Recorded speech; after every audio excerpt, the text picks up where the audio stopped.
como que você fazia pra suportar as críticas, a pressão, que a gente sabe que você era jovem ali e a torcida do Palmeiras pressionava demais. Como foi pra você sempre lidar com isso? Eu sei que tinha muitas das críticas que você era lento, ou que você dormia em campo, né? Inventaram até o apelido de Alex Sotala, que era uma coisa muito pejorativa.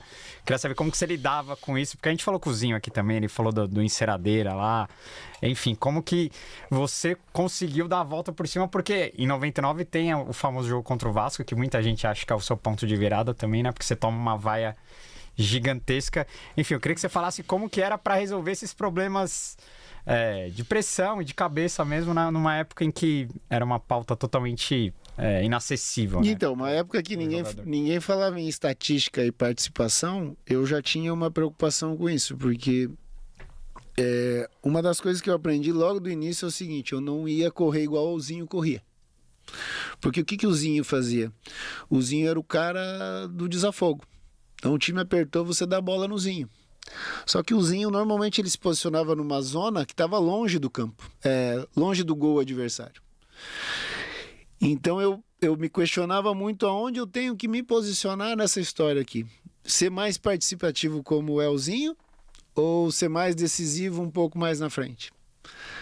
Por isso eu digo do próprio Zinho, do César Sampaio e do Arce. Cara, se posiciona um pouquinho mais para cá, porque a tua chance de estar mais próximo do Oséias e do Paulo, ela é maior. Então, como é que eu me defendia disso? As críticas eram assim: ele participa pouco. Eu participava pouco. O Zinho tocava 400 vezes na bola, eu tocava 50, mas era 1-0 o gol meu. E o entendimento disso, para quem criticava, era que o Zinho participava muito e eu participava menos. E na hora era doído de ouvir isso, mas era real. Então, se eu olho a minha carreira hoje, o Zinho era um jogador que tocava 500, 600 vezes na bola por jogo, eu tocava 200. Só que eu fiz 400 gols, o Zinho deve ter feito 150. Eu sou mais importante do que o Zinho era? Não, as nossas funções elas só eram diferentes. Então, como eu me defendi, era nesse sentido, de conversando com esses caras e vendo aonde eu posso ser importante. Então, muitas das coisas que se pede hoje para fazer, eu fazia naquela época. Só que depois eu fui aprendendo que, por exemplo, muito jogo era feito pelo tubo. O cara não tá no estádio, o cara não tá vendo a movimentação, a minha participação é menor. Então, por exemplo, era lateral que o Arce ia cobrar do lado direito. As movimentações começavam do lado direito, eu saía caminhando e ia lá pro lado esquerdo. Que eu brincava com o Sampaio que eu ia jogar no contrafluxo. Porque eu falava: deixa o Zinho aí, o Rogério aí, eles gostam desse aglutinado aí, desse montão de gente, pega a bola e gira pro lado de lá, que eu e o Júnior vamos estar por lá. Quem vê isso na televisão não me vê.